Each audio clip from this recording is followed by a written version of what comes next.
Avoid being in cold places while having to take a piss while filming a YouTube video. What is up, everyone? Welcome back to another episode of the Prep Series. And today we're going to be talking about the most effective meal prep tips for fat loss. Now make sure you guys stick around to the end of the video because I am going to give you my recommendation on how to meal prep your next meal plan, especially if fat loss is your goal. So I hope you guys enjoy the video. While we're here, let's get started. So tip number one is going to be incorporate plenty of veggies. Now I'm pretty sure it's a little bit obvious, right? But when I say veggies, I'm talking about potatoes, I'm talking about onions, peppers, broccoli, whatever you know a veggie looks like, something green. But also, no more sweet onions. Sam's gonna be upset. But also understanding that just because veggies are good, they have a lot of fiber, they're great in vitamins, minerals, they're lower in calorie, but not all veggies are gonna sit well in your stomach. And you may have experienced that yourself when eating so much vegetables. Sometimes you get a little bit gassy, a little bit bloated, maybe some constipation. I definitely experience that if I try and go too much and try and get too much volume. But that is the plus side of veggies. Some people don't have no issues at all. And if that's you, then go for it. The more veggies, the better. The more you're gonna fill yourself up, the more fiber they're gonna have, and the more you're gonna be able to eat while consuming low calorie foods. So that's gonna be an all-time win and a plus. Now, potatoes, you've heard me say this before. If you can eat potatoes for most of your meals, man, you're gonna be in such a good spot just because potatoes are probably one of the most fibrous foods, but also, again, they're lower in calorie and you can make them so many different ways. You can have so much fun with them, whether you put them in the air fryer and make them into French fries, you can cut them into wedges, you can boil them. If you boil them, obviously, you're gonna have a lot more of that water, so you'll be able to fill yourself up a little bit more compared to if you air fry them and take all the water out of them and it's just kind of like air, but crunchy air. Put that with some ketchup, some barbecue sauce, and it's like eating a burger and fries, right? Just without the burger, because we're talking about fries. But more importantly though, just understanding that consuming more veggies into your meal prep is just gonna allow you to eat more food, okay? Now, when I talk about veggies, I also wanna talk about fruits, all right? Now, we all know the importance of fruits and veggies and how fruits have a lot of fiber. They're also lower in calories, so you're gonna be able to eat a lot more of them. But more importantly, this is, in my opinion, nature's sugar candy. And while most people always crave something sugary or just crave something that they know they shouldn't be eating, sometimes fruits can just do the trick. And guess what? You'll be able to eat a lot more of them. So if I were you, I would pick your favorite fruits. We're not gonna really talk about which ones have more calories than others because really you can't go wrong with fruits. For me, if I were to give you my suggestion and you wanna be on the safe side, is always go with the low calorie berries. I mean, berries are probably the best fruits in terms of calories. Honeycrisp apples, that's what we want in terms of calories. So any type of berry, anything that finishes with a berry, you wanna get. We're stepping into the produce section. This time I learned from my mistakes. I'm not just wearing a tank top, I'm wearing something to cover myself up because it is fucking freezing. Can you see that? And it's freezing in here. You see that? So cool. But it's so cold in here. You always go with the strawberries. 2 pounds for $6. I mean, that's a win. Just make sure they don't got nothing fuzzy on them. Is that a bug? Oh, that's liquid. All right. Blueberries. I love the blueberries in here and the raspberries. Raspberries are clutch. I think raspberries have more fiber than like blueberries and strawberries. And again, fiber is just gonna be very good for keeping you full and helping you go to the restroom as well. So if you struggle with that, try to find some more fiber into your diet. Let me go get the spinach, I'll be right back. Sam loves the spinach because obviously spinach is what Popeye eats and that's how you get jacked and swole and you can eat a lot of it. You're gonna hear me say that a lot because it's literally a no-brainer when you choose the right foods. I made a video about this on my Instagram the other day about most people are one step away from getting closer to your goal. Don't look at foods like this is bad. Look at it as like, how can I make a better choice? How can I swap it out? Most people think dieting is just eating less or getting rid of foods. No, it's not getting rid of foods. It's just making better choices, swapping them out, right? I mean, this is pretty extreme right here, but like if you're eating a donut that's 250 calories or 300 calories, one donut, is that worth it? But you know what, you can swap that out for 300 calories that still might satisfy your sweet tooth? Strawberries, blueberries, and every berry you can think of, bananas, apples, whatever you want. And that's gonna fill you up so much more than a donut that you're gonna want more of, right? So I think when you get the point of incorporating veggies into your meal prep or into your meal plan. Now the next most important thing, and probably the most important thing in general, is consuming protein.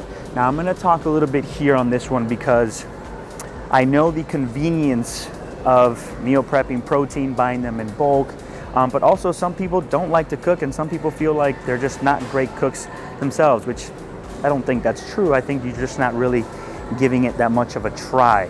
It really isn't that hard, especially if you have like an air fryer to make some of these foods, because it literally does it for you. The only thing you just have to stay away from is overcooking it, right? And that's not something that I can tell you. That's just something that just comes with practice. So we're getting some chicken breast because chicken's always gonna be pretty goat for high protein, no carbs, and very, very minimal fat, right?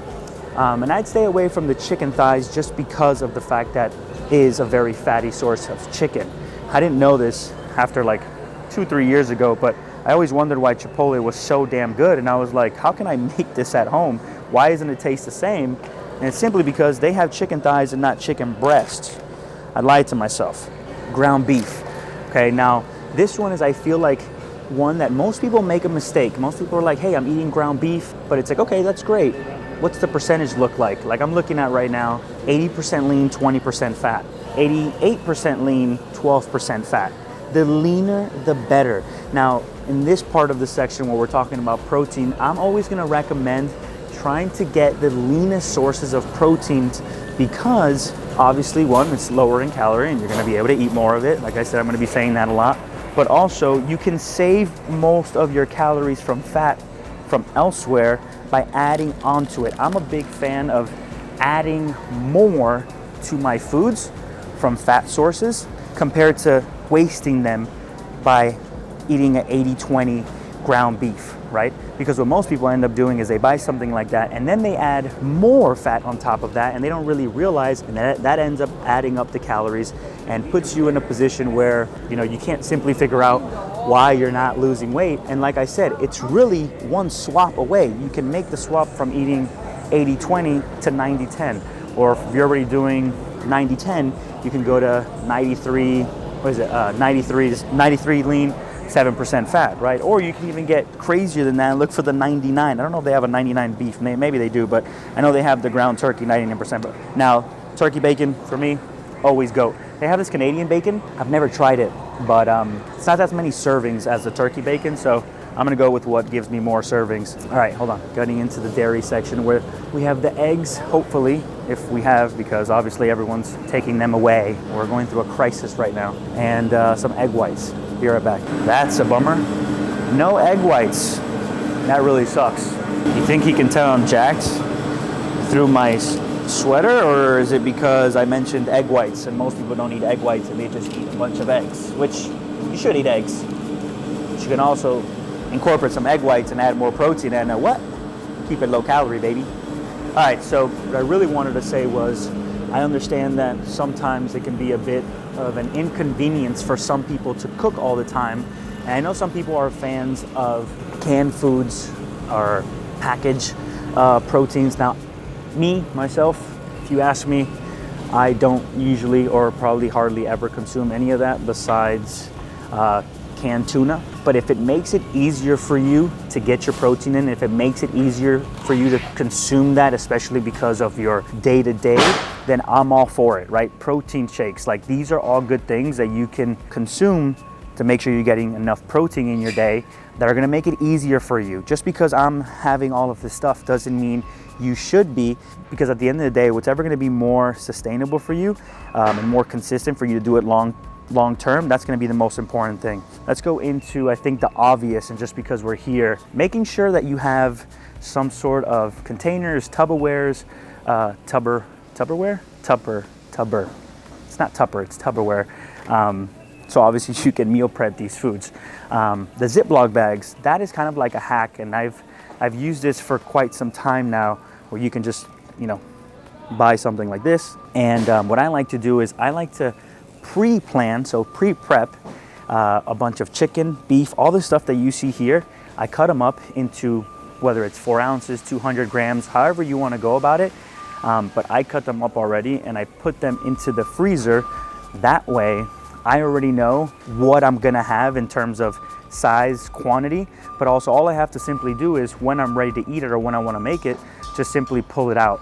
And it just makes meal prepping so much easier. So that's like a fun little tip that you can use to just kind of spend an hour of, you know, cutting everything. It doesn't take an hour, but let's say an hour of prepping all your foods and cutting everything, because it's gonna save you a lot of time of actually doing if you try to do that every single day. The point here is to try to work smarter, not harder. Let's go to the frozen section, but obviously make sure you're cooking your foods in bulk, because that's just gonna save you a lot of time, a lot of effort, a lot of energy, and it's just gonna make you be more consistent. I think most people, the reason why they're not doing what they should, even though they really want to, is because they haven't found that right preparation for themselves to be able to just set them up for success. Because at the end of the day, this is all we're really doing. Prepping is just setting you up for success. And if you can't figure out how to prep or what foods you should be trying to buy to make your life easier, then that's probably why you end up failing, right? It's not because you don't know what to do or you suck at this stuff. No, you just have to figure out what's gonna work for you. Now, the frozen section is actually a really good spot for most people, especially when they're short on time and they want something really quick.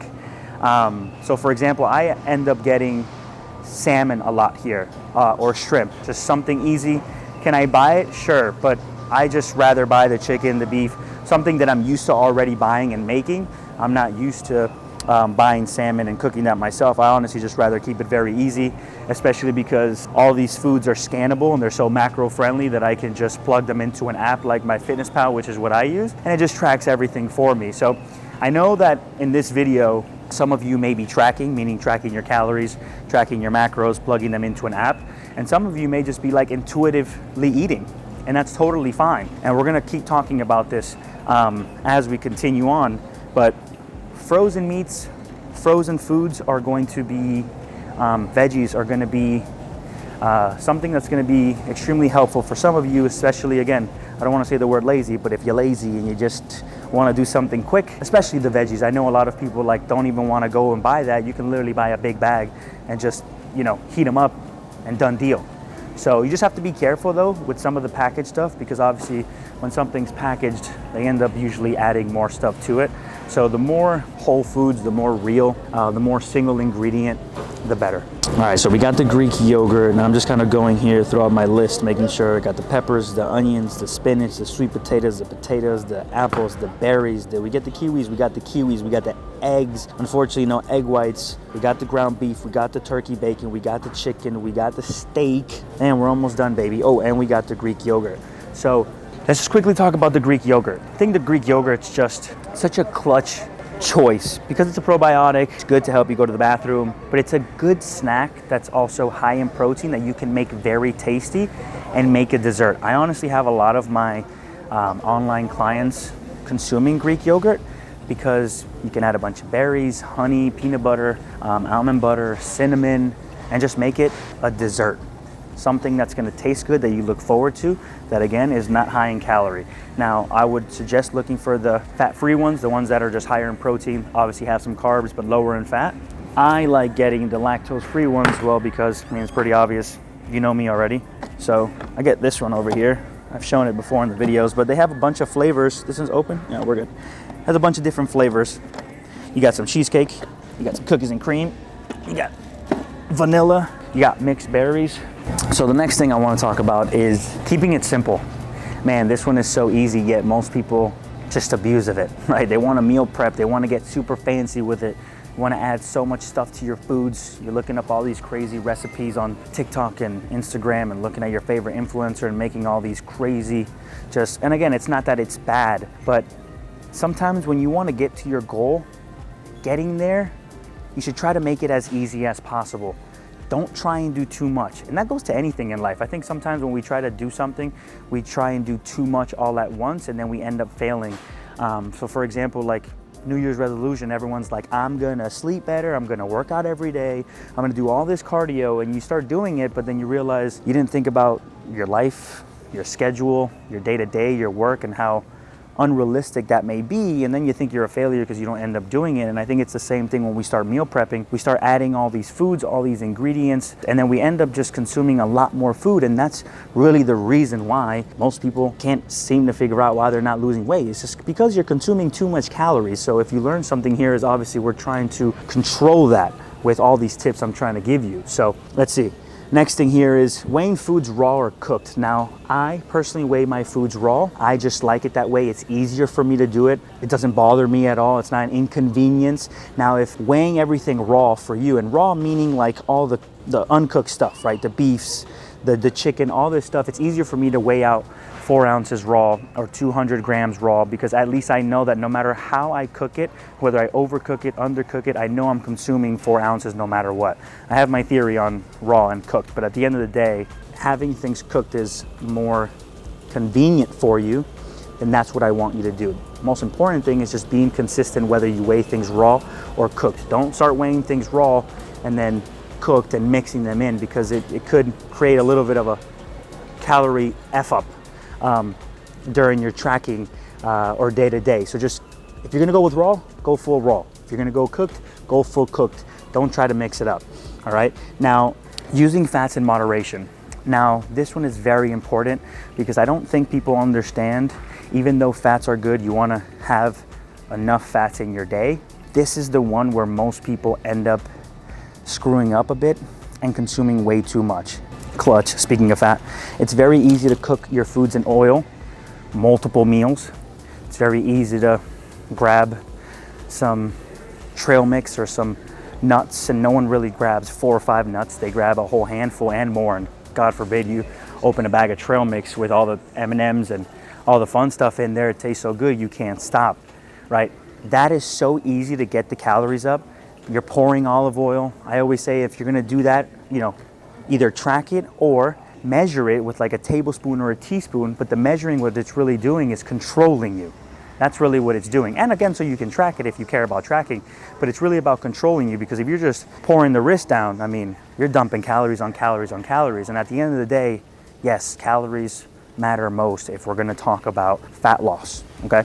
So my recommendation would be, that's why I suggest lean sources of protein, so then the fats are low, so then you can have more fun with your foods by incorporating more fats into your meals. I love adding avocado to my meals. I love spoons of almond butter or peanut butter, but if I cooked all my foods in olive oil, if I ate a bunch of eggs, if I had a lot of fatty meat, and then I'm adding more stuff on top of it, then you can see where the calories are gonna creep up. So it's just trying to be a little bit on the safer side, especially if you're one that is intuitively eating, right? You're not tracking, because if you're intuitively eating and you're not really tracking, you're just kind of eyeballing things and just trying to and hope that you're making better choices. But if you're tracking, then obviously you can have all the fat you want as long as you're tracking and monitoring everything. So it's really, you just kind of have to play around with what you're doing, right? But again, we'll talk about that later on, as that's gonna be kind of one of my final tips. But hold on, let me look at my my list to make sure I have everything. I don't think we got oats over here. I need oats. Well, I don't need oats, Sam needs oats. But oats is another one that's like Greek yogurt, where you can make it a fun dessert. Now, the only reason why I would suggest more Greek yogurt is just because it's higher in protein. Oats are not high in protein, they're more higher in carbohydrates, great in fiber to help keep you full. But guess what? Nobody eats oats, just oats. You add more stuff to it. So if you can find foods that you don't have to add more stuff to it, then obviously you'll stay away from consuming so much calories. Where are the oats? I know they're supposed to be back here. Rice, don't need rice. Rice is a great option, but again, if you're intuitively eating, potatoes are gonna be the best. All right, $9 for this? 2 pounds? Dude, that's clutch. Okay, now this next tip is extremely important, because man, it sucks how sometimes people do so good by doing the right thing and setting the time to meal prep, buying the foods, but you simply mess it up by doing this one little thing. So my tip here is eat only that. And what I mean by that is eat what you make, right? Like, you spent the money, you spent the time and effort to make these foods, and then you go out and you start eating more stuff on top of what you're already doing. If someone told me this is my meal plan, this is my meal plan. Don't eat outside of that, because now you're consuming more calories on top of your meal plan. oh, it happens a lot. It happens a lot. And especially when you work at a place where people are always bringing treats and they're bringing snacks and they're bringing food and you're tempted, but it's like, why should you be tempted if you already have your meal? Like if you brought lunch, why are you gonna have something that somebody brought when you brought your lunch? So you have to have some sort of a discipline when you know what you want, right? But you know, most people don't really see it, but when people think brings from work and you have a piece of a donut here, you have something else there, you're still following your meal plan, but you're snacking on other things that people are offering you, you don't realize, while you don't think that they're that big or such a big deal, those things still have calories, okay? And they start to add up every day. So if you have it every day, you're consuming an extra 200. So while you think you're in a deficit, at the end of the week, you've consumed an extra 12 to 1400 calories, maybe even more depending on what you're eating. So when you think you're in a deficit, you're really not. So my biggest tip is, if you're gonna take the time to get the containers and meal prep your food, eat only that and stick to that. Don't eat outside of that. And if you're going to choose to eat something outside of your meal plan, well, in life and in this, when you want to get something, you have to give something. And I hate to make it sound like that, but again, if we're going to talk about fat loss, calories are going to be the most important thing. If you want to, let's say, for example, somebody invited you to dinner, but you already have your foods prepped and you're going to eat because it's your best friend's birthday, right? Then you're obviously going to have to give one of your meals to get something else. Don't have your meal plan and then eat that out on top of that, because then you can assure that you're obviously eating more. All right, so next one is going to be, enjoy the foods you eat. Okay, so what I mean by that is, don't be the bodybuilder that is so strict that doesn't add anything to their food because they think that any condiment is going to be bad for them. I've never done that. I've obviously had to limit some of my condiments just because my stomach is just very sensitive to a lot of this stuff, especially when they get very fancy and they add so much stuff to some of these things. So simple ingredients, keep it simple, salt, pepper, you know, whatever you want, but don't be afraid to add some of these things. Sometimes some of my clients are like, can I add this? Can I add this? Like, yeah, of course. These things have 0 calories, right? But don't abuse of them. But definitely, just like I mentioned with the veggies, some of these things may bother some of your stomach. Sometimes it doesn't sit well in the gut, and having too much or abusing of some of these might give you some bloating and potentially some diarrhea, and you might end up going to the bathroom. At least I experienced that. But the only way to know is by trying and obviously consuming some of these things. And I recently found out that garlic just doesn't sit well with me if I consume too much. I was always a big fan of garlic, and obviously I would just dump a whole bunch of garlic on my foods, or like lemon pepper. But now I've just been keeping it really simple and just focusing more on having just like a low calorie dressing to supplement for the lack of not having all these extra condiments that I would add. But salt and pepper is usually one of those go-tos for me all the time. Paprika, parsley, which is actually what I'm looking for now. But when I'm talking and looking, I'm just clearly just can't multitask. So let me look for this parsley. I'll be right back. He was actually in front of my face the whole time. Gee, you're a fucking clown. All right, so we got the parsley, one of the last things on the menu.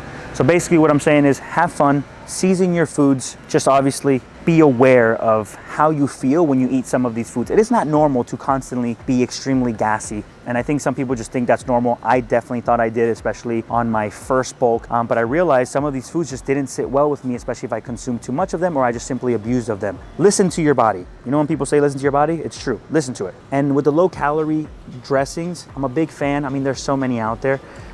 But obviously some of them are like too good to be true in terms of not calories. When they say they're 10, 15 calories, okay, they're 10, 15 calories, but the amount of ingredients that they have sometimes, in other words, are just so fake that it could cause some sort of gut issue, or again, could cause some sort of digestion problem to where it's just not sitting well in your stomach overall, okay?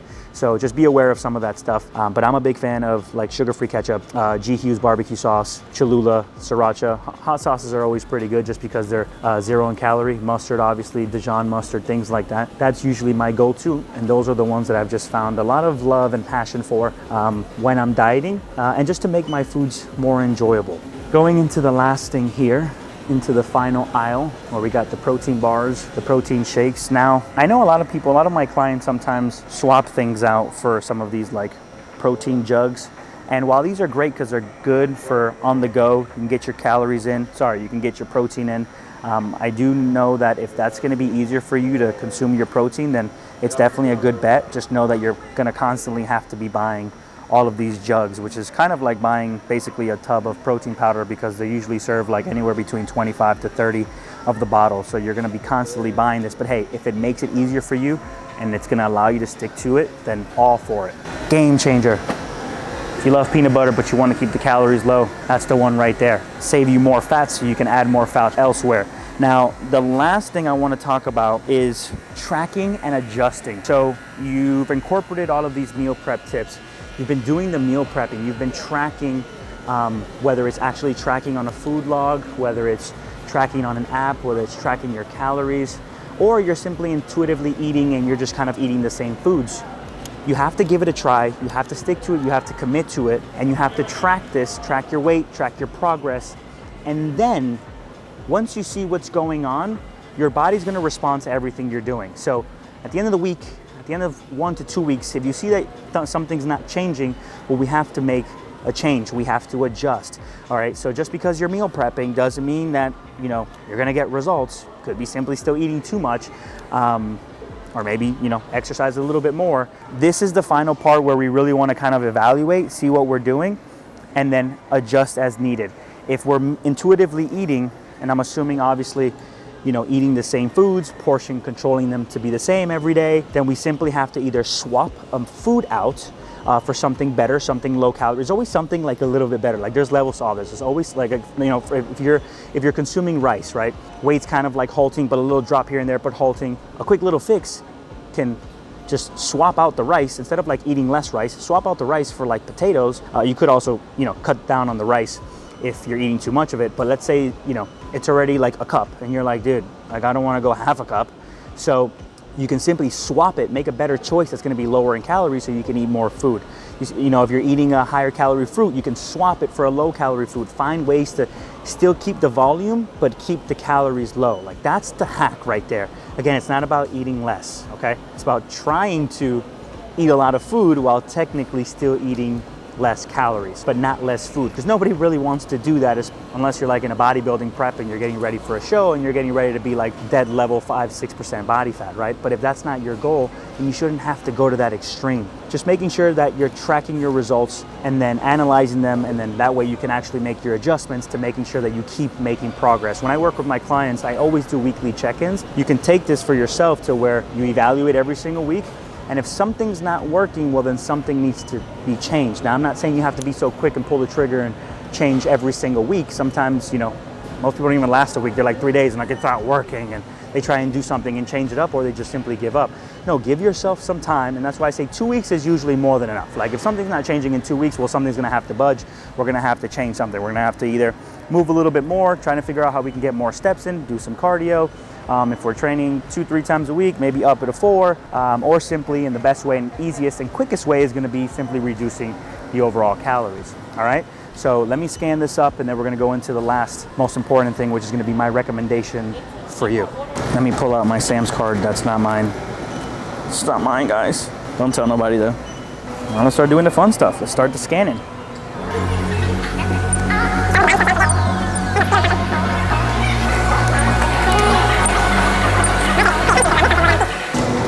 Perfect. Don't ask me the total price because it's a lot. It's actually not a lot. This actually saves me a lot of money and keeps me full for at least 2 weeks. All those proteins and stuff, they last me a long time. But when you have someone else that eats like me in the house, well, then obviously it goes by pretty quickly. Yeah, I'm talking about you, Sam.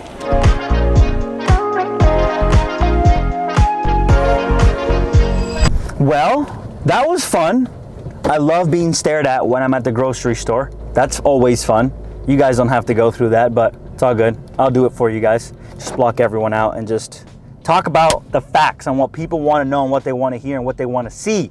All right, so before I let you guys go, as promised, I'm going to give you my recommendation, my suggestion on what you potentially should be doing if you are not tracking calories, or even if you're tracking calories, you can still obviously take this suggestion. But this definitely goes for people who are intuitively eating and just not tracking anything. I'm trying to put you in the safe side in terms of calories, okay? If I were to meal prep your day, me not knowing who you are, what you do, what your height is, what your weight is, what your day-to-day is, what your activity is, if I know absolutely nothing of that, right? Obviously, I'm gonna try and keep the calories as low as I can. Doesn't mean that's how much you should eat. You can probably still get away with eating more. But again, me not knowing absolutely nothing about you, I'm gonna be on the safe side. So number one, consider doing some intermittent fasting. Intermittent fasting is simply not eating, right? At least first thing in the morning or for the first few hours. Now, if you're someone that just simply can't eat in the morning, or you don't like breakfast, or you don't like eating first thing when you wake up, or you don't have the time for because of work, then intermittent fasting may be something to consider. But if you're someone that you're like, yeah, no buddy, no matter what, I'm always gonna have breakfast, that is a non-negotiable, then that's fine. This is what I want you to do, okay? My suggestion would be to make an omelet, okay? Now, you can have an egg or two to get some good proteins, to get some good fat in, but we wanna keep it as low calorie as possible. So I would suggest filling the rest up with egg white. So you're basically making an egg white omelet with a bunch of veggies. Now the veggies are gonna range from anything you want, whether it's mushrooms, onions, tomatoes, spinach, peppers, right? Again, this is gonna create volume. It's gonna create you to have a little bit more fiber into your first meal, and hopefully keeping you full for longer. That's what we're trying to do, all right? And obviously starting off your breakfast with a high protein meal compared to some cereal and bagels, all right? Now, again, safe side, a big bowl of fruits. If you wanna keep it even safer, a bunch of berries. Can you have oats? Can you have a toast of bread? Can you have like cream of rice, things like this? Of course you can, but again, I am being on the safe side for you, so this is why I'm doing it this way. So if I was traveling and I wanted to be safe, that's what I would do. I would go for an omelet, and I would go with a big bowl of fruits. The next thing is gonna be my lunch. A big source of protein, at least fist size. Hopefully and preferably a lean source of protein. And then as your carbohydrates, potatoes. Being safe here, right? A side with some veggies, a handful or two, usually more veggies than the potatoes. Have a low calorie dressing on that you can, whether it's ketchup or something there on the side, but that would be my lunch. So I'm gonna let you choose the protein source. Preferably one of the two should be the leaner choice, meaning that like this one can be chicken breast. The next one, which is gonna be, let's say, your dinner, should be the same thing, keeping it simple, single ingredients, another source of protein, fist size. This one can be a little bit fattier, all right? And we can go with the ground beef or a piece of steak or a salmon. Still leaner choices, but obviously have some fat. I'd do potatoes again. If you wanna swap it up, I would do sweet potatoes in one, potatoes on the other one, and then I would have veggies again, or maybe a salad on the side. Now, in the middle of that, most people are like, yo, what about that snack though? If you need the snack, right, if you can avoid it, okay, great. But if you need the snack, then I would say either Greek yogurt with some berries or with some fruits, or a protein shake. It's just keeping it simple and just trying to look for protein options. And then for dessert, this is one that I didn't talk about, but I think is extremely important to most people's success, is finding something that you can throw into your meal plan that you're going to look forward to eating. I think all your meals you should look forward to eating because you make them taste good and whatnot, but there's always that one little thing that we crave, whether it's a piece of chocolate, whether it's some rice cakes with peanut butter. For me, I always have my Reese's Cups that Sam makes me, something that she makes a recipe out of, but I know how much I'm consuming because I am tracking these things. So if you can treat yourself to something small like that, if that's what you need to help you crave that sweet tooth, or if it's not, it's another big bowl of fruits, then do that, right? Don't be afraid of doing that, because again, most people look for that dessert after a meal, because if it's not that, then it's usually a bag of chips or it's just some garbage or cookies that they probably shouldn't be eating because you end up eating more of them. So I think I pretty much laid out everything. I gave you a breakfast. If you choose not to eat breakfast, you choose to intermittent fast, go for it. If not, you're going with the egg white omelet, majority egg whites with some eggs and veggies, fruit bowl on the side. You got two main meals with good sources of protein with potatoes and veggies. You have a snack in the middle if you need it, and that can be a protein shake with a fruit. It could simply be fruits. It could be some rice cakes, or it could be the Greek yogurt bowl. And then for dessert, have something in moderation. G didn't say have a whole freaking chocolate bar, but he did say have a piece of dark chocolate or something if that's what you feel you need, and it's gonna allow you to stick to your meal plan, your meal prepping more consistently because you enjoy it. Most of the time, guys, you're always gonna do something that you enjoy compared to something that you don't. And you're gonna be able to stick to it longer if you look forward to doing it, all right? So I hope this video was helpful. If you did, I'd really appreciate it if you share it with someone. If you enjoyed the video, obviously smash that thumbs up button. If you're new to the channel, consider subscribing. We are in the middle of the prep series. We're in week 2, 3. I might be always a week behind because of the videos, but I will try and get a video out every single week. So stay tuned, because obviously we are going to get absolutely shredded, and I can't wait to continue to document and show you guys everything on how I am transforming my physique and how I know you can do the same, especially with all these tips and everything I'm going to be teaching you throughout the prep series. So I love you guys as always, and like I said, like, comment, subscribe to the channel if you're new, and I'll catch you all in the next one.